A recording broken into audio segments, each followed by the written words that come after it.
अस्सलाम वालेकुम and welcome to chemistry ask, जहां आप कोई भी सवाल पूछ सकते हैं। हम आपको उसका वीडियो सोल्यूशन देंगे। आप अपने सवाल हमें व्हाट्सएप, फेसबुक और इंस्टा के जरिए भेज सकते हैं। इनकी डिटेल्स आपको डिस्क्रिप्शन में मिल जाएंगी। इस वीडियो में आपको इलेक्ट्रोड पोटेंशियल के बारे में बताऊंगा और स्टैंडर्ड इलेक्ट्रोड पोटेंशियल के बारे में बताऊंगा। सबसे पहले हम इलेक्ट्रोड पोटेंशियल को ही देख लेते हैं। According to definition, electrode potential is the tendency of the metal to reduce or oxidize when it is dipped in a solution of its own ions. किसी भी मेटल की ऑक्सीडाइज या रिड्यूस होने की सलाहियत को हम इलेक्ट्रोड पोटेंशियल कहते हैं। अब हम स्टैंडर्ड इलेक्ट्रोड पोटेंशियल की बात कर लेते हैं। स्टैंडर्ड इलेक्ट्रोड पोटेंशियल भी इलेक्ट्रोड पोटेंशियल ही होता है। दोनों में फ़र्क सिर्फ इतना है कि स्टैंडर्ड इलेक्ट्रोड पोटेंशियल में हम कंडीशन स्टैंडर्ड लेते हैं। इसकी डेफिनेशन कुछ इस तरीके से बनती है। The potential setup when an electrode in contact with 1 molar solution of its ions at 298 kelvin and it is also called standard reduction potential.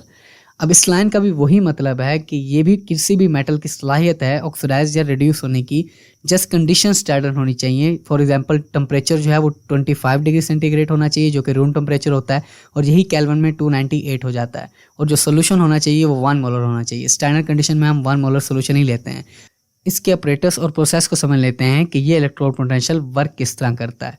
It is a strip of metal that is dipped in a solution of its own ions. इस process को समझने के लिए हम zinc की example ले लेते हैं कि जिंक की एक स्ट्रिप है, उसको हमने एक सोल्यूशन के अंदर डिप्ट किया हुआ है जिसके अंदर जिंक के ही आयंस मौजूद हैं। उस स्ट्रिप को फिर हम एक वायर के साथ कनेक्ट कर लेंगे, उस वायर में करंट फ्लो करेगा। जैसे हम जिंक की स्ट्रिप को सोल्यूशन के अंदर डिप करते हैं जिसके अंदर इसी के आयंस मौजूद होते हैं, तो यहाँ पे दो पॉसिबिलिटीज होती हैं। या तो जिंक की स्ट्रिप में जो जिंक मेटल मौजूद है वो ऑक्सीडाइज होकर सोल्यूशन में डिजॉल्व होना शुरू हो जाए। दूसरा रिएक्शन यहाँ पे जो हो सकता है वो ये है, जैसे ही जिंक पानी के अंदर डिजॉल्व होगा तो वो अपने इलेक्ट्रॉन उस स्ट्रिप को दे देगा। जैसे ही अपने इलेक्ट्रॉन उस स्ट्रिप को देगा, उस स्ट्रिप के ऊपर नेगेटिव चार्ज आ जाएगा और सोल्यूशन के अंदर जिंक के पॉजिटिव आयन मौजूद हैं, तो वो जिंक के पॉजिटिव आयन उस स्ट्रिप की तरफ अट्रैक्ट होंगे क्योंकि स्ट्रिप पे नेगेटिव चार्ज आ चुका है और जिंक के ऊपर पॉजिटिव 2 मौजूद है। जब ये इनसे अट्रैक्ट होंगे तो जिंक जो होगा स्ट्रिप के साथ जुड़ जाएगा और इससे 2 इलेक्ट्रॉन ले लेगा और दोबारा कन्वर्ट हो जाएगा जिंक सॉलिड के अंदर। और इस रिएक्शन को हम रिडक्शन रिएक्शन कहते हैं क्योंकि जिंक पॉजिटिव 2 ने 2 इलेक्ट्रॉन को गेन किया है। ये दोनों रिएक्शन इक्विलिब्रियम में हो रहे होते हैं कि जितना जिंक ऑक्सीडाइज हो रहा होता है उतना ही जिंक रिड्यूस भी हो रहा होता है। अब आपको थोड़ी बहुत डेफिनेशन समझ आ गई होगी जो हमने शुरू में पढ़ी थी।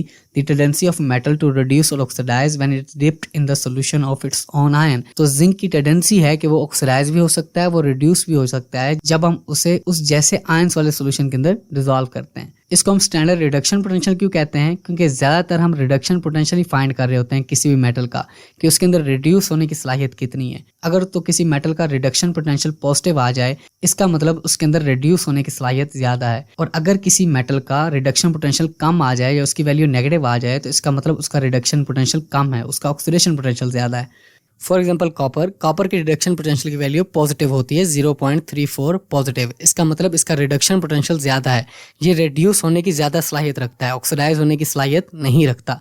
यहाँ से हमें पता चल जाता है कि कॉपर की रिडक्शन होगी। इसी तरह हम एग्जाम्पल जिंक की ले लेते हैं। जिंक की रिडक्शन पोटेंशियल की वैल्यू नेगेटिव में मिलेगी, इसका मतलब जिंक का रिडक्शन पोटेंशियल कम है, जिंक ऑक्सीडाइज होने की ज्यादा सलाहियत रखता है। इस तरीके से हम किसी भी मेटल का ऑक्सीडेशन या रिडक्शन पोटेंशियल फाइंड कर सकते हैं बाय यूजिंग इलेक्ट्रोकेमिकल सीरीज।